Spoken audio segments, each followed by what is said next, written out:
애가 5장 1절부터 22절 말씀까지 살펴보겠습니다. 제목은 슬픈 노래 5입니다. 슬픈 노래 다섯 번째 5.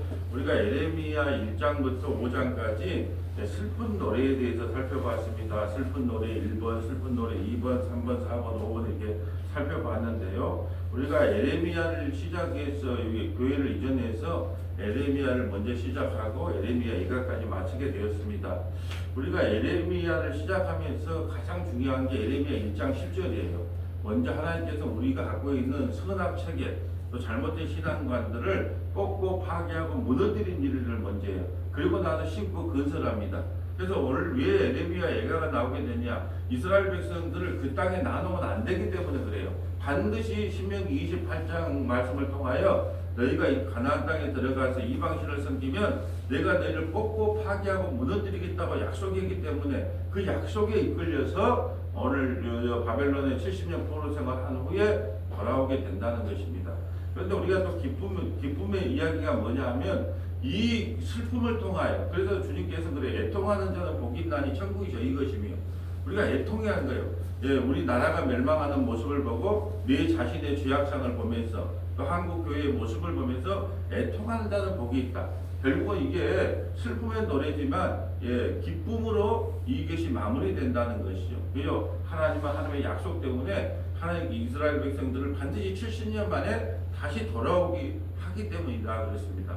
우리가 이 예레미야 52장까지 마칠 때도 우리가 기념한다는 의미로, 우리가 교제를 좀 나눈다는 의미로 우리가 이 앞에 서영인의 김밥하고 라면 이렇게 간단히 먹었는데, 예레미야 5장 끝날 때도 우리 권사님이 또 이렇게 우리 끝난 기념으로 이렇게 말씀 보고 나서 같이 가서 이제 그냥 출근을 해야 되기 때문에 기도회는 없이 그렇게 하기로 했습니다. 그래서 오늘 이 말씀이 마무리되면 우리 가까운데 이 서예인에 가서 이 교제를 좀 나눴으면 좋겠습니다. 오늘 오신 분도 같이 가셨으면 좋겠지만 또 그렇게 좀 용기를 가지시고 같이 가서 교제를 나누면 좋습니다. 그러니까 혹시나 시간 되시면 같이 갔으면 좋겠습니다. 자, 오늘 주제 구절을 1절로 정해봤습니다. 1절에다 별표를 치시면 됩니다. 여호와여 우리가 당한 것을 기억하시고 우리가 받은 치욕을 살펴보소서.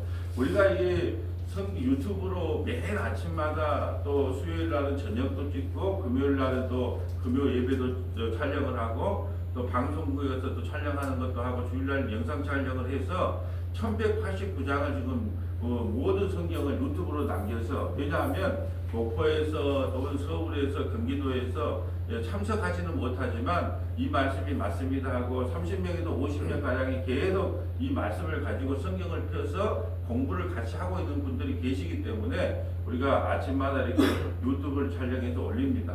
지금 꽤 많은, 그래도 한 600회 정도를 좀 올린 것 같아요. 그런데 이게 한 3, 4년 안에 이 전체를 한번 더 촬영을 해서 꼭 성경을 공부하고 배우기를 원한다. 그런 분들에게 우리 서만화교회가 작은 마중물의 역할을 좀 감당했으면 좋겠다는 뜻으로, 아침에 나오신 분들에게 좀 미안해요. 왜냐하면 한 설교 한 20분 하고 그냥 기도하고 돌아가셔야 하면 될 건데, 먼 타지에서 이 말씀을 공부하고 배우는 분들이 있기 때문에 그냥 말씀을 1189장 촬영될 때까지는 이 말씀 좀 중심으로 나가려고 하니까 좀 이해를 해주시면 감사하겠습니다. 자, 오늘 1절에 보면 여호와여 우리가 당한 것을 기억하시고 우리가 받은 치욕을 살펴보소서. 지금 좀 이 말씀을 들으면 어떤 어감이 들어요? 하나님, 우리가 잘못한 건 맞는데 우리 치욕을 좀 담당해 주세요 하면 좀 당당함이 느껴지는 거예요. 사실은 7절에 보면 우리 조상들이 범죄하고 없어졌으면 우리도 그들의 죄악을 담당하였나이다. 우리 조상 때문에, 조상들 죄 때문에 우리가 이렇게 힘들고 고통 가운데 있습니다. 이런 이야기를 하는 거예요. 그리고 자기가 죄 가운데 범죄했다는 사실도 알아요. 그런데 오늘은 1절을 보면 1절만 딱 보고 왔을 때는 좀 억울함이 느껴지는 뉘앙스예요. 여호와여 우리가 당한 것을 기억하시고 우리가 받은 치욕을 살펴보소서. 좀 당당함이 느껴지는 거예요. 그러지 않아요? 아니 우리는 죄 가운데 죽어 마땅합니다. 그래야 되는데 내 치욕을 기억하시고 내가 당한 고통을 좀 생각해 주세요 라고 좀 당당함이 느껴져요. 왜 이런 표현을 썼을까요? 여러분, 바다까지 내려가면서 이스라엘 백성들이 깨달은 게 있어요. 하나님은 하나님의 약속대로 일하구나. 그리고 언약대로 일하구나. 그리고 우리가 기독교에서 가장 잘못된 신앙이 뭐냐면 지성이면 감천이다. 복을 받으려면 보아들 짓을 해야 된다. 참만의 말씀. 이거 기독교 아니에요. 기독교 하나님은 하나님의 약속대로 언약대로 일을 하시지 복받을 짓을 하면 복을 주고 복받을 짓을 안 하면 복을 안 주고 그런 하나님이 아니에요. 만약 그 인가율로 선악체계로 우리를 심판한다. 우리 다 심판받아 매일매일 탐심으로 사로잡혀 우리 심판받아 마땅해요. 근데 하나님께서 하나님의 약속으로 우리를 다스린다는 거죠. 이걸 이스라엘 백성들이 깨달은 거예요. 나는 종이 아니고 아들이구나라는 걸 깨달은 거예요. 그 아들이기 때문에 이 고통 가운데 제가 하나님께서 나를 종으로 다스리는 것이 아니라 아들로 다스리기 때문에 이 당당한 말이 나온 거예요. 우리가 몇 년 전에 자기 아들이 재벌집 아들이 술집에 가서 여러 사람에게 좀 폭행을 당했어요. 근데 아버지가 어떤가요? 그 소식을 듣고 가서 혼내줬잖아요.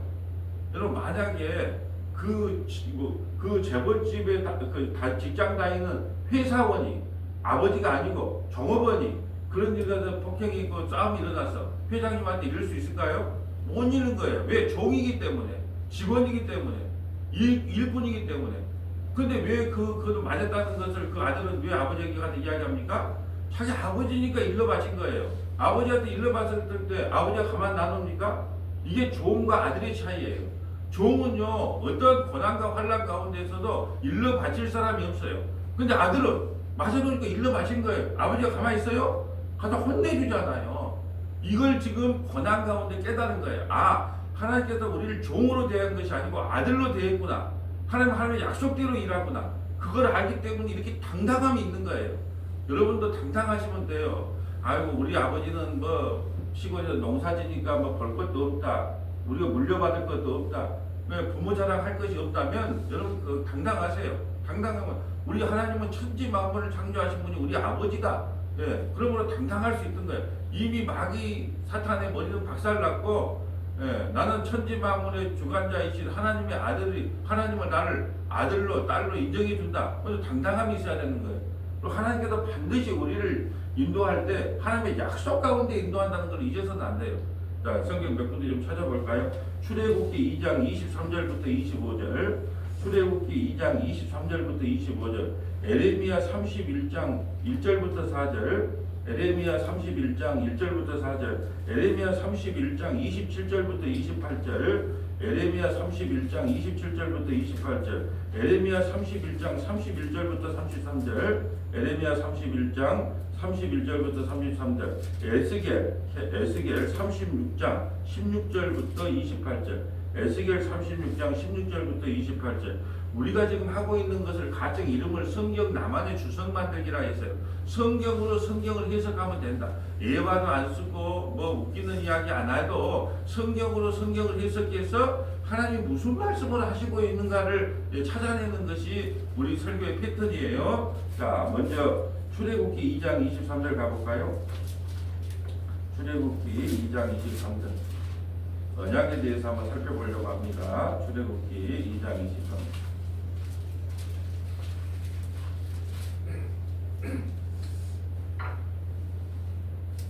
여러 해 후에 애굽 왕은 죽었고 이스라엘 자손은 고된 노동으로 말미암아 탄식하며 부르짖으니 그 고된 노동으로 말미암아 부르짖는 소리가 하나님께 상달된지라. 하나님이 그들의 고통 소리를 들으시고 하나님이 아브라함과 이삭과 야곱에게 세운 그의 언약을 기억하사 하나님이 이스라엘 자손을 돌보셨고 하나님이 그들을 기억하셨더라. 아멘. 아브라함에게 약속했어요. 너희 자손이 430년 만에 반드시 가나안 땅으로 다시 돌아오게 될 것이다.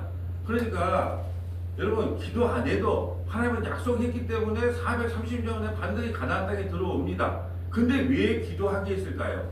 왜 노예 생활을 하면서 더 고난 가운데 있었을까요? 그 고통 가운데 기도함으로 하나님이 응답받는 형태를 취하는 거예요. 왜냐? 하나님은요 기도 안 해도 아브라함과 약속했기 때문에 430년 만에 출애굽을 시킨단 말이죠. 근데 왜 막판에 더 권한을 줘서 기도하게 했을까요? 이것이 누구 때문에 일어나는 일인가를 이스라엘 백성들에게 가르치고 싶었던 거예요. 그래서 더 큰 권한을 준 거예요. 그래서 오늘 중요한 게 뭐냐? 이 백성들이 아브라함과 이삭과 야곱에게 세운 언약대로 그들이 출애굽을 한다는 거예요.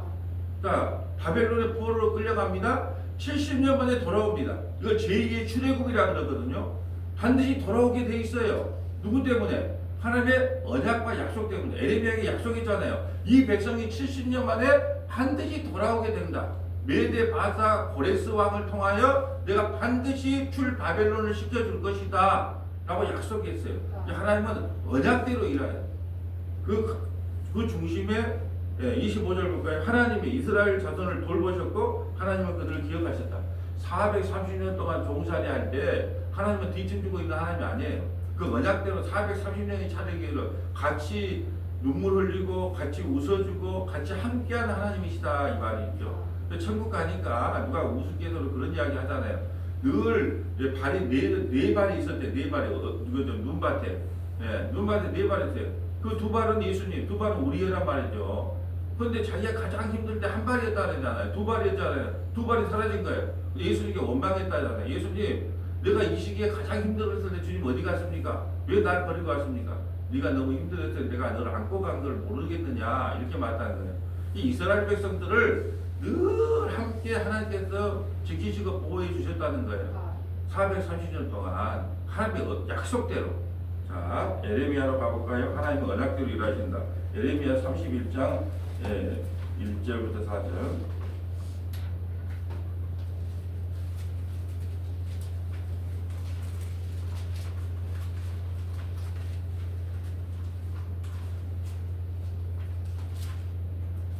읽어주세요.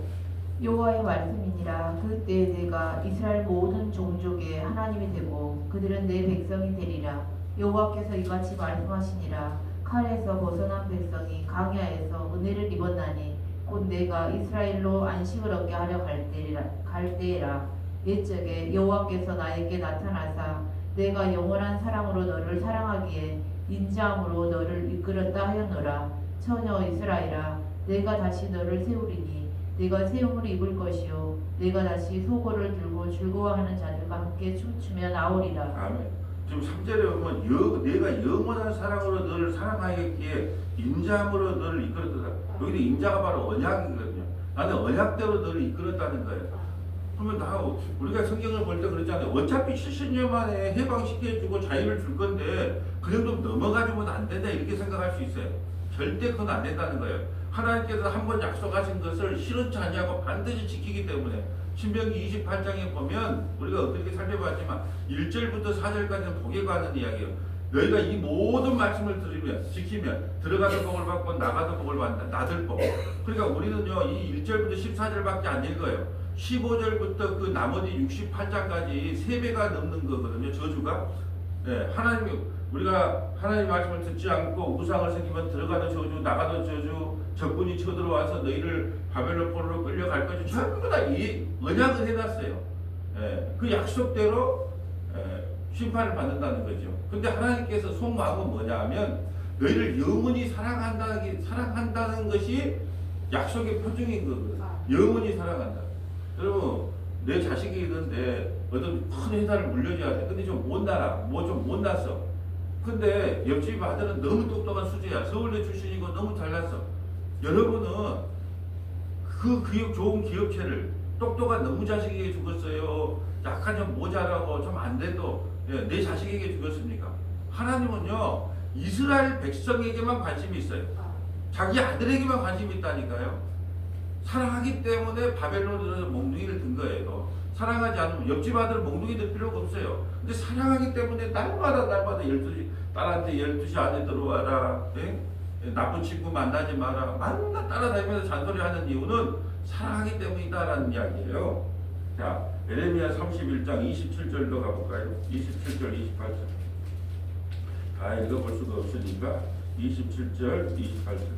여호와의 말씀이니라. 보라 내가 사람의 씨와 짐승의 씨를 이스라엘 집과 유다 집에 뿌릴 날이 이르리니 깨어서 그들을 뿌리 뽑으며 무너뜨리며 정복하며 멸망시키며 괴롭게 하던 것과 같이 내가 깨어서 그들을 세우며 심으리라. 여호와의 말씀이니라. 아멘. 자 보세요. 하나님은요 이스라엘 사람들에게 사람의 씨와 짐승의 씨를 이스라엘들과 유다지에 뿌렸대요. 자 지금 이스라엘은 교회를 상징한단 말이죠. 오늘날에 이 교회 안에도 짐승의 씨가 있고 사람의 씨가 있어요. 예, 다 사람이라고 다 사람이 아니고 짐승이라고 다 짐승이 아닌 거예요. 자 그럼 사람의 씨는 어떻게 사람의 씨일까요? 누가 사람의 씨일까요? 예수님은 어디서 태어나셨어요? 말영을 통해 누워 계셨어요. 말구유에. 그 말구유에 왜 말구유에 누웠을까요? 짐승 같은 너희들아, 너희는 누구를 먹어야 된다? 예수의 날을 먹는 사람, 예수의 살과 피를 먹는 사람은 뭐가 된다?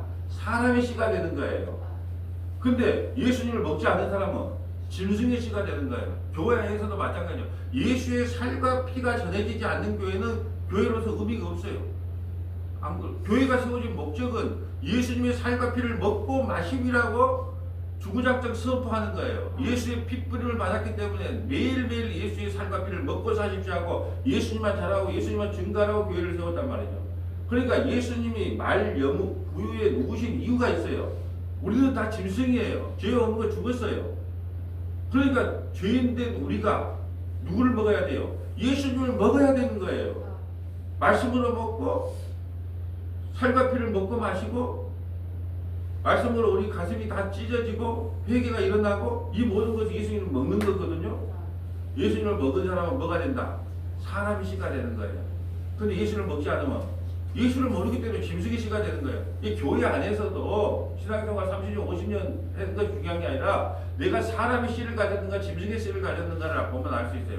사람의 씨를 가진 사람은 내가 죄인인 걸 알고 날마다 예수의 살과 피를 먹지 않으면 나는 죽을 수밖에 없는 죄인이라는 게 고백되는 거예요. 짐승의 씨는 나 정도 하면 신앙생활 참 잘했지 뭐. 나 정도 하면은 내가 천국 가지 않으면 누가 천국 가겠어.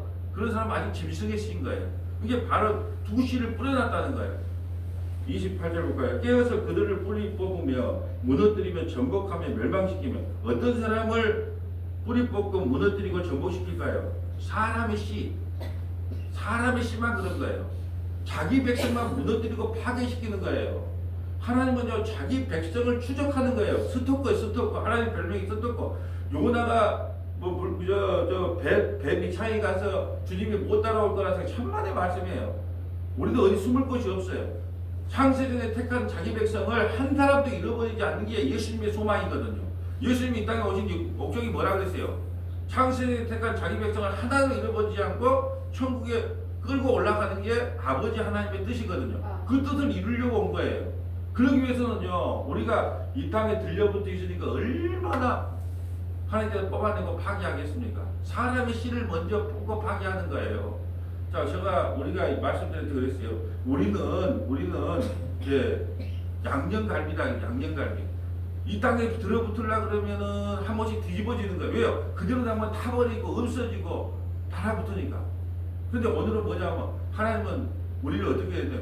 하나님은 우리에게 진공청소기를 갖고 다녀. 그러면서 땅에 좀 오래 달라붙으려면 어떻게 해요? 쪽 빨아가지고 탁 들어오면 예수님 품에 들어오면 또 확 나죠. 그러다가 또 세상으로 나가면 어떻게 해요? 진공청소기를 하고 쪽 빨아갖고 또 자기 품에 딱 받아들여요. 자, 나사로가 아니고 탕자가 집을 나갔어. 탕자가 집을 나갔는데 안 빨아들이다가 가만 나나. 그러다가 이제 흉령이 들어가지고 돼지 주염염을 먹고 있을 동안 나나. 그러다가 어떻게 해요? 진공청소기를 쭉 퍼가지고 쭉 빼드는 거예요. 진공청소기를 빨아들이는 게 뭐예요? 그 나라에 흉령이 들게 한 거예요. 그럼 비참한 현실까지 가게 한 거예요. 그런 후에 끌어들이는 거예요. 아버지께 와서 아버지 날 종으로 얘기해달라. 네가 왜 종이냐? 한 번 아들은 영원한 아들이다. 그런 말이에요. 그러니까 우리가 알아야 될 것은 예수 믿는 사람들은 만사가 형통한 게 아니라 예수 믿는 사람들은 막날 뒤집어져요. 만날 진공청소기로 뺐다 담갔다 하니까 고난이 심한 거예요. 세상 사람들은 우리보다 덜 고난 당해요. 왜요? 그냥 달라붙고 있다가 지옥 가면 돼요.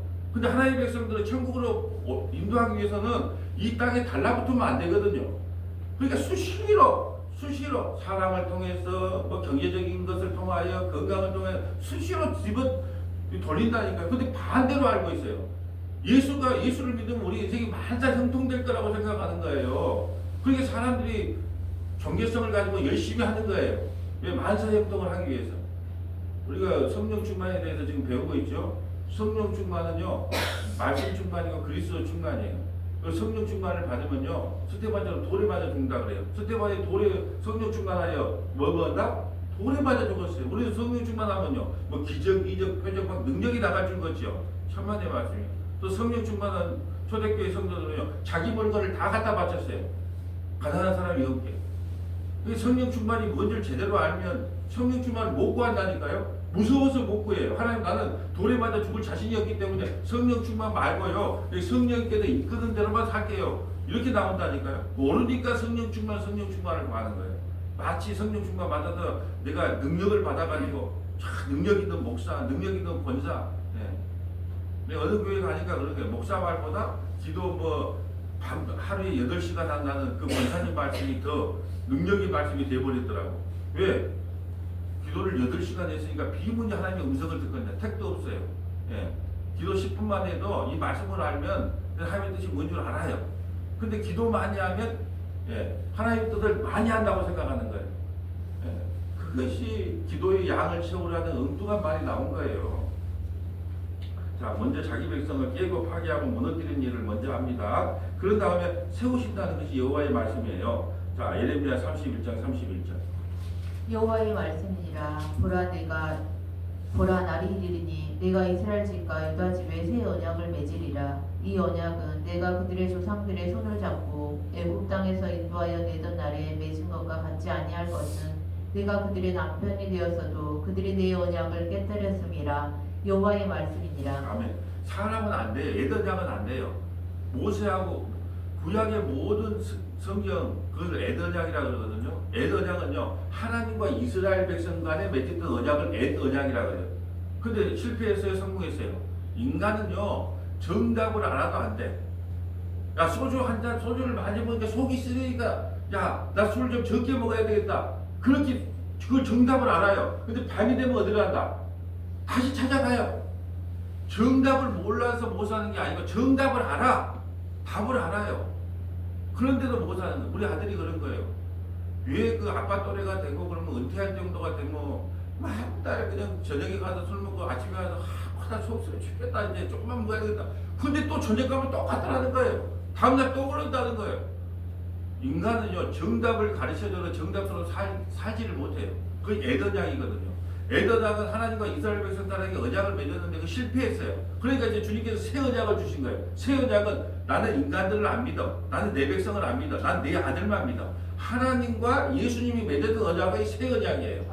그 새 언약이 뭐예요? 내가 너에게 성령을 부어주면, 내가 너에게 반드시 성령을 부어주면 내가 죄인인 걸 알고 회개하고 예수님을 믿게 돼. 그래서 너희들과 예수의 살과 피를 먹고 마시는 게 새 언약이거든요. 나는 늘 성령이 내게 임하면 죄인인 걸 알고 회개하고 예수 믿는 것이 새 언약이에요.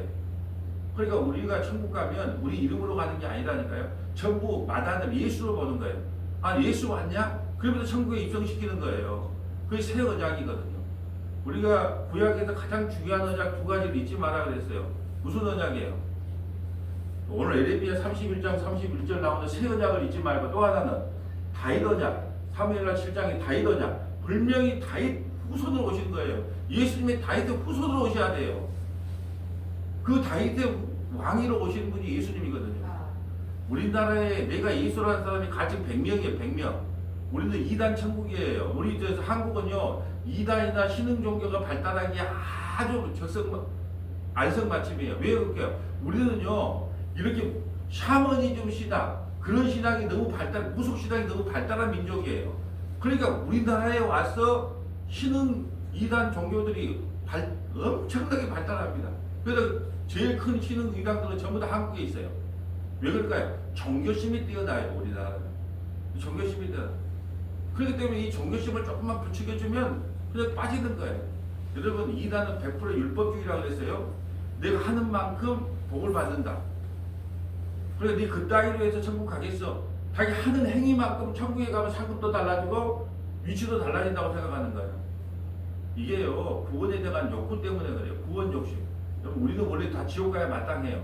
하나님 우리를 구원시켜준 건 특별한 은혜예요. 근데 나만은 구원받겠다고 하는 구원 욕구가 너무 강한 사람이 지금 이단에 빠지는 거예요. 하나님께서는 이제 우리를 믿지 않아요. 자기 아들 예수만 믿어요. 예수만 믿어요. 우리를, 그러니까 여러분은, 저와 여러분은 그렇게 해요. 내가 일주일 동안 열심히 말씀 보고 기도하고 찬양하면 주일날 가는데 어깨가 다 뻥 올라가요. 나가 이래갖고 예배 드리니까 하나님 기뻐하겠지. 또 일주일 내내 뭐 노름노름 좀 하고 술도 한잔 먹으면 아이고 기준거에서 교회 나가요. 근데 예수 믿는 게 아니고 나 행위를 믿는 거예요.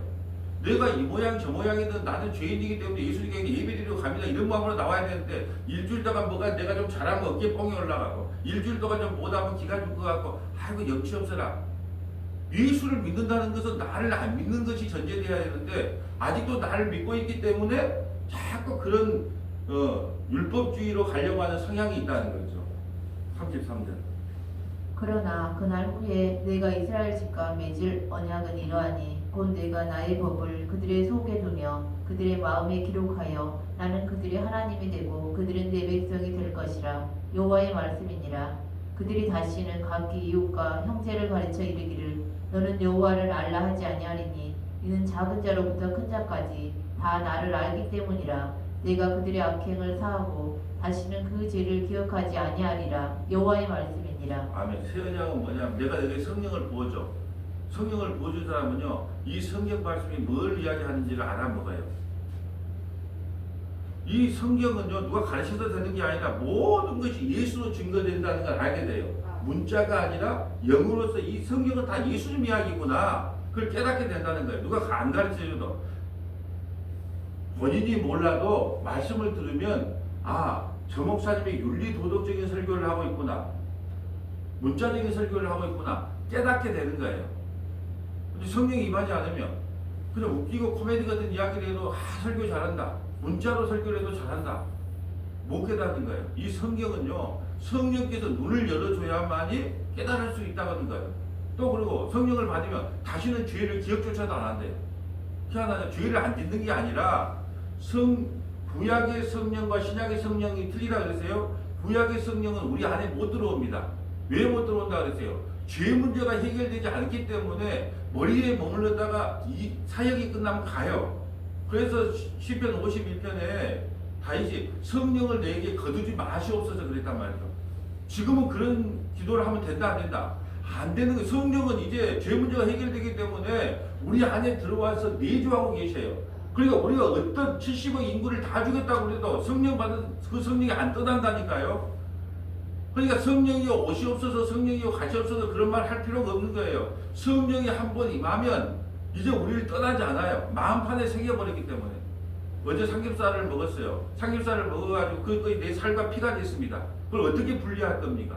분리 못한다는 뜻이에요. 우리 안에 들어와 계시기 때문에 우리가 결코 떨어지지 않는다. 그리고 성령을 받으면 우리의 죄를 기억조차도 하지 않는, 이게 복음인 거예요.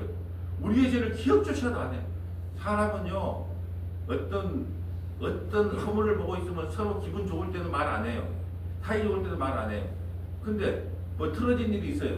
그러면 막 5장 6부까지 옛날에 있었던 거가 전부 다 끄집어내가지고 그 사람을 공격합니다. 그러나 우리 주님은 기억조차도 않습니다. 기억조차도.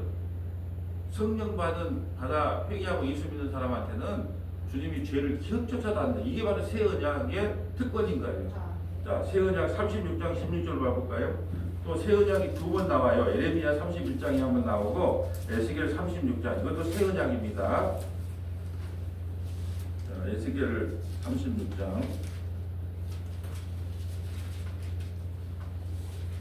읽어주세요. 여호와의 말씀이 또 내게 임하여 이르시되 인자야 이스라엘 족속이 그들의 고국 땅에 거주할 때에 그들의 행위로 그 땅을 더럽혔나니 나 보기에 그 행위가 월경 중에 있는 여인의 부정함과 같았느니라. 그들이 땅 위에 피를 쏟았으며 그 우상들로 말미암아 자신들을 더럽혔으므로 내가 분노를 그들 위에 쏟아 그들을 그 행위대로 심판하여 각국에 흩으며 여러 나라에 헤쳤더니 그들이 이른바 그 여러 나라에서 내 거룩한 이름이 그들로 말미암아 더러워졌나니 곧 사람들이 그들을 가리켜 이르기를 이들은 여호와의 백성이라도 여호와의 땅에서 떠난 자라 하였음이라. 그러나 이스라엘 족속아 들어간 그 여러 나라에서 더럽힌 내 거룩한 이름을 내가 아꼈노라. 그러므로 너는 이스라엘 족속에게 이르기를 주 여호와께서 이같이 말씀하시기를 이스라엘 족속아 내가 이렇게 행함은 너희를 위함이 아니요 너희가 들어간 그 여러 나라에서 더럽힌 나의 거룩한 이름을 위함이라. 여러 나라 가운데서 더럽혀진 이름 곧 너희가 그들 가운데서 더럽힌 나의 큰 이름을 내가 거룩하게 할지라. 내가 그들의 눈 앞에서 너희로 말미암아 나의 거룩함을 나타내리니 내가 여호와인 줄을 여러 나라 사람이 알리라. 주 여호와의 말씀이니라. 내가 너희를 여러 나라 가운데서 인도하여 내고 여러 민족 가운데서 모아 데리고 고국 땅에 들어가서 맑은 물을 너희에게 뿌려서 너희로 정결하게 하되 곧 너희 모든 더러운 것에서와 모든 우상 숭배에서 너희를 정결하게 할 것이며 또 새 영을 너희 속에 두어 새 마음을 너희에게 주되 너희 육신에서 굳은 마음을 제거하고 부드러운 마음을 줄 것이며. 자, 성령이 임하면 우리에게 굳은 마음이 뭘까요? 인가요, 선악체계, 내가 잘못 알고 있는 신앙체계가 다 무너지는 거예요.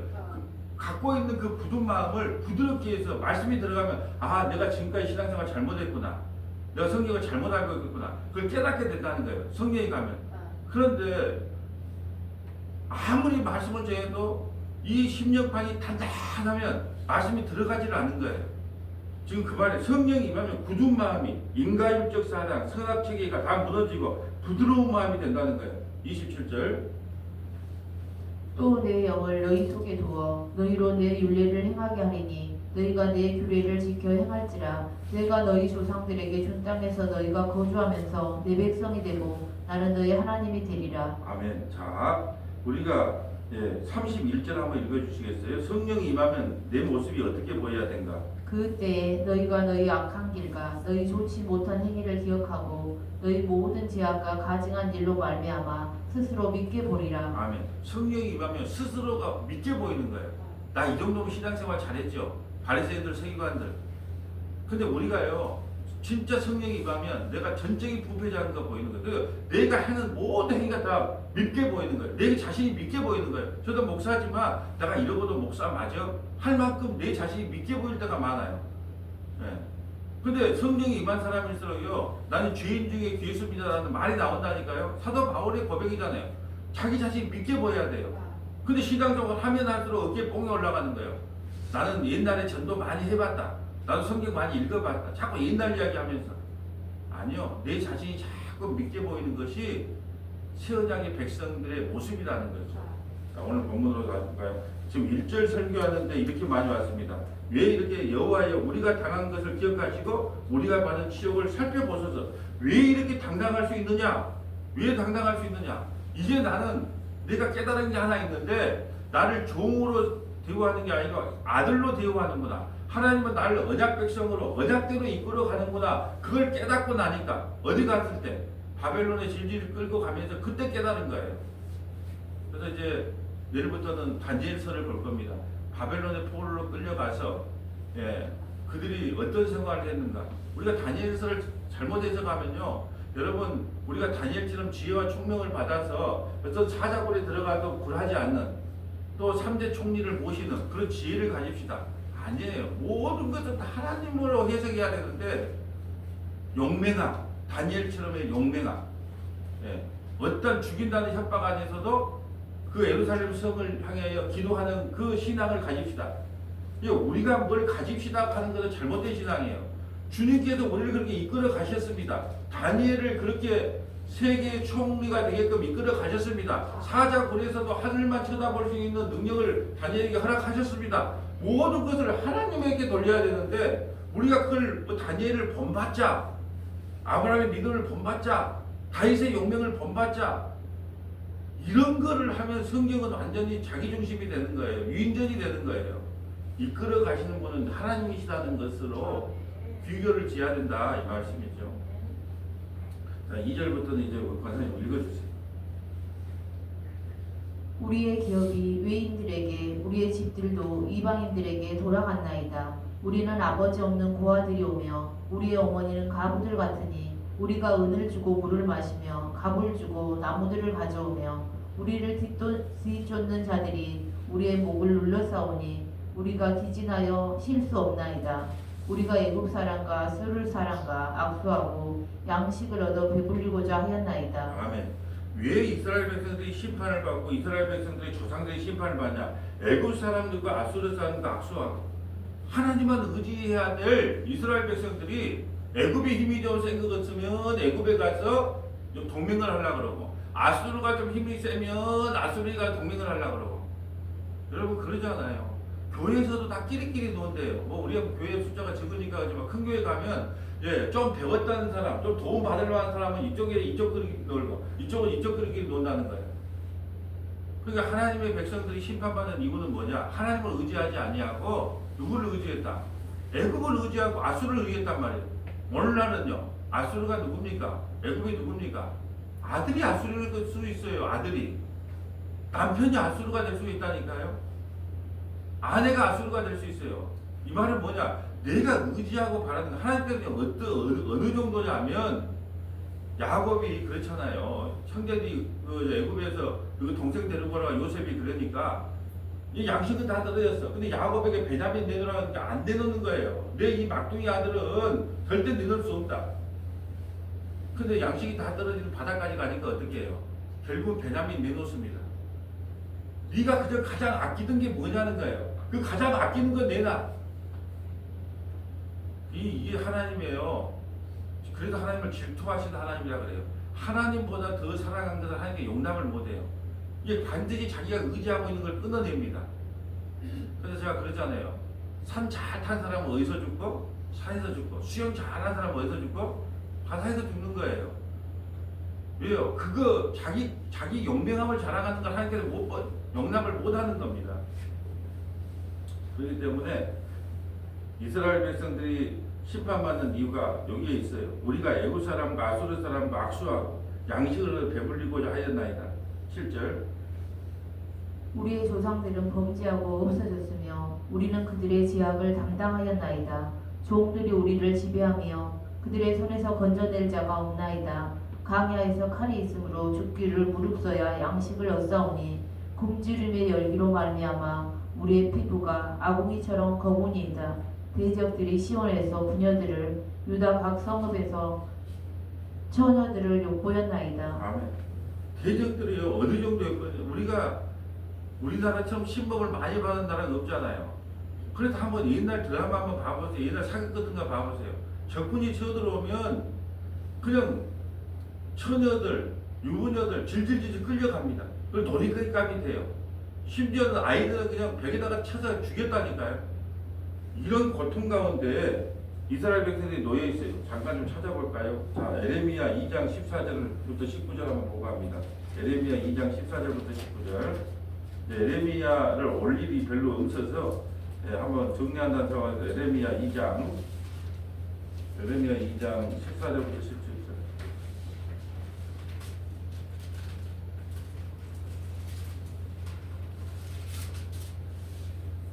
이스라엘 종이냐 시종이냐 어찌하여 포로가 되었느냐. 어린 사자들이 그를 향하여 부르짖으며 소리를 질러 그의 땅을 황폐하게 하였으며 그의 성읍들은 불타서 주민이 없게 되었으며 녹과 다마네스의 자손도 내 정수리를 상하였으니 내 하나님 여호와가 너를 길로 인도할 때에 내가 그를 떠남으로 이를 자치함이 아니냐.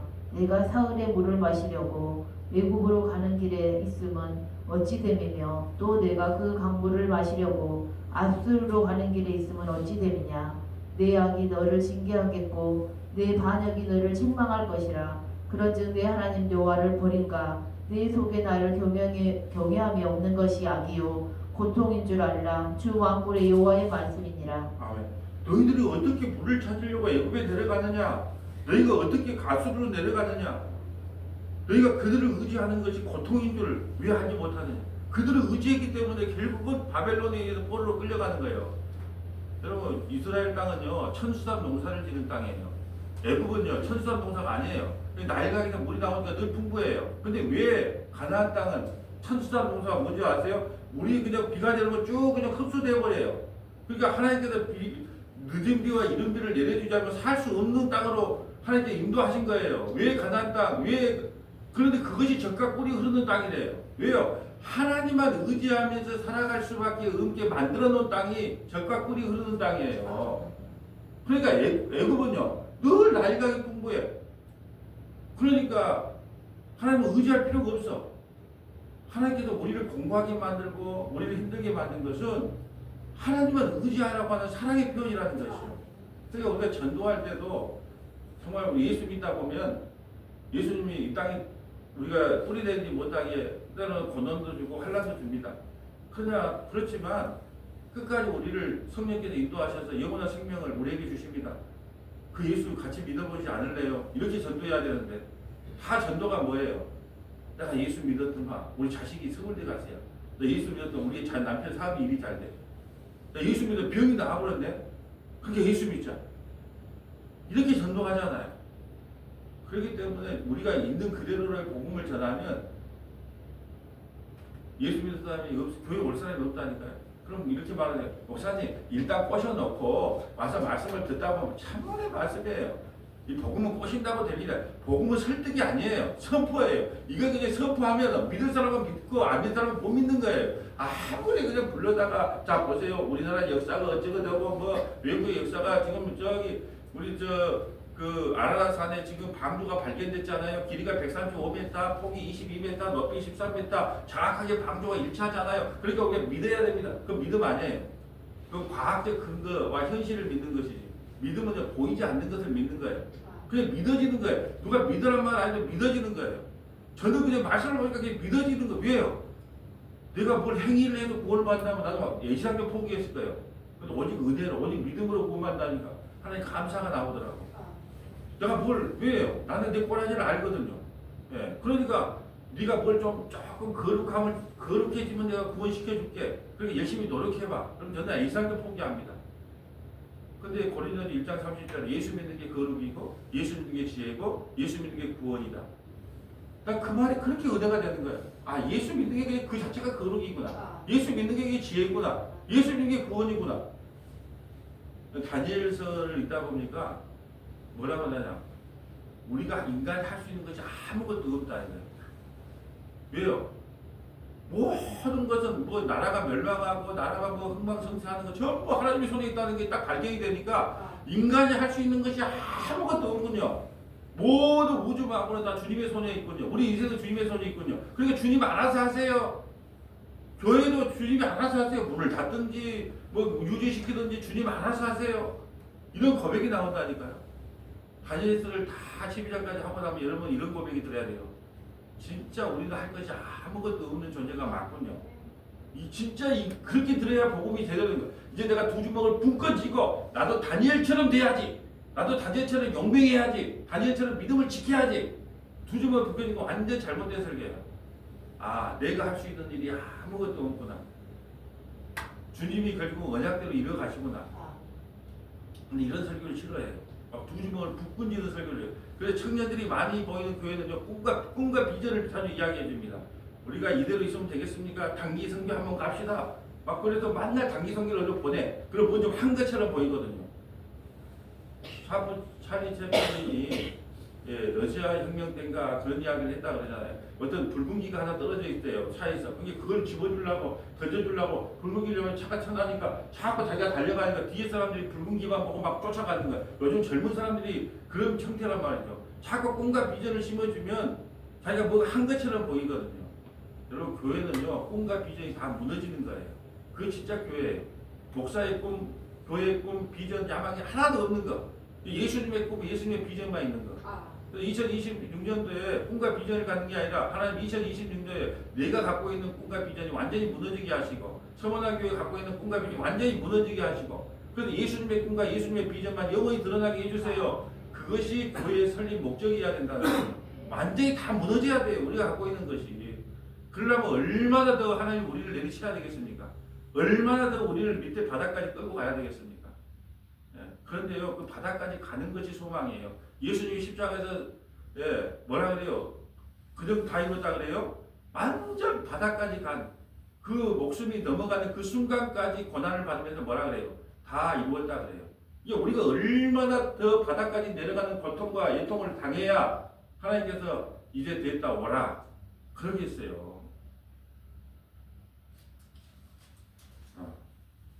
오늘 본문으로 와서 계속 읽어주세요.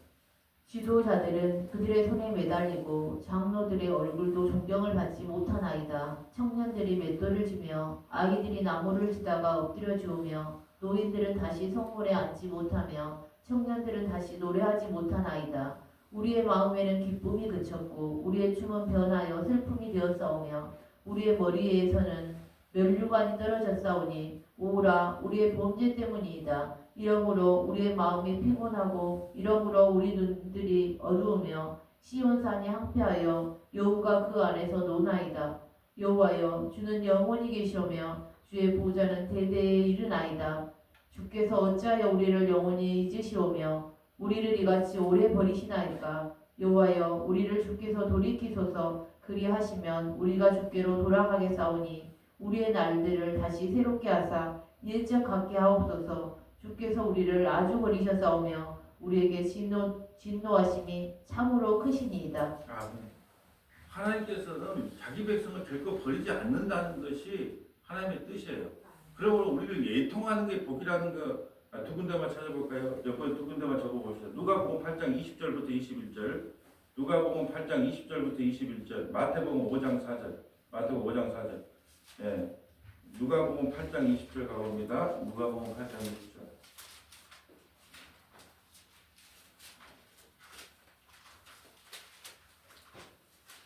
자, 읽어주세요.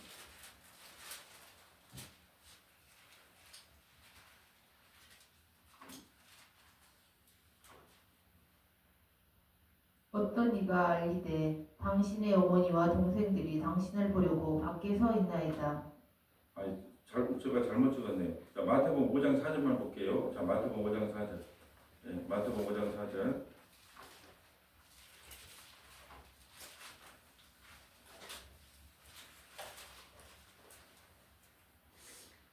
애통하는 자는 복이 있나니 그들이 위로를 받을 것이며. 아멘. 여기까지 예통하는 자는 복이 있나니.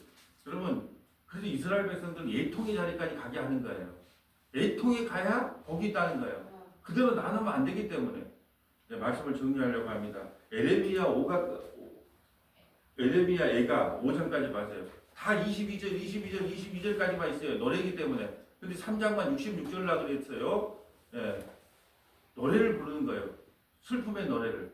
그죠? 그 슬픔의 노래가 그냥 이 땅에서 끝나는 게 아니라 결국 그 슬픔의 노래가 예수님을 통하여 기쁨의 노래로 변하게 된다는 거예요.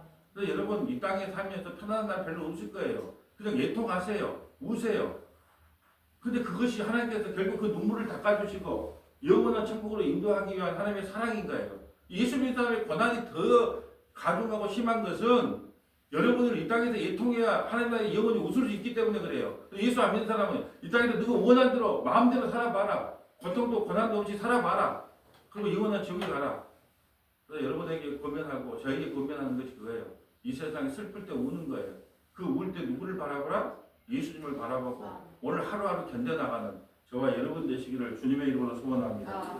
거룩하시고 자비로우신 아버지 감사합니다.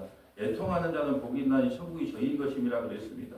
우리가 이 바벨론의 현실을 바라보면서 우리의 지약성을 바라보면서 한국교회의 지약성을 바라보면서 애통하며 정말 슬퍼하며 주님께 은혜를 간구하는 그 믿음을 우리에게 허락하여 주시기를 간절히 바라고 소망합니다. 에레미야 예가를 마무리할 수 있도록 은혜 베풀어 주신 것 감사합니다. 이제 다니엘서를 통하여 하나님의 선하신 뜻이 무엇인지를 깨닫는 귀한 시간들이 될 수 있도록 역사하여 주옵소서. 우리 구주 예수님 이름으로 기도합니다. 아멘.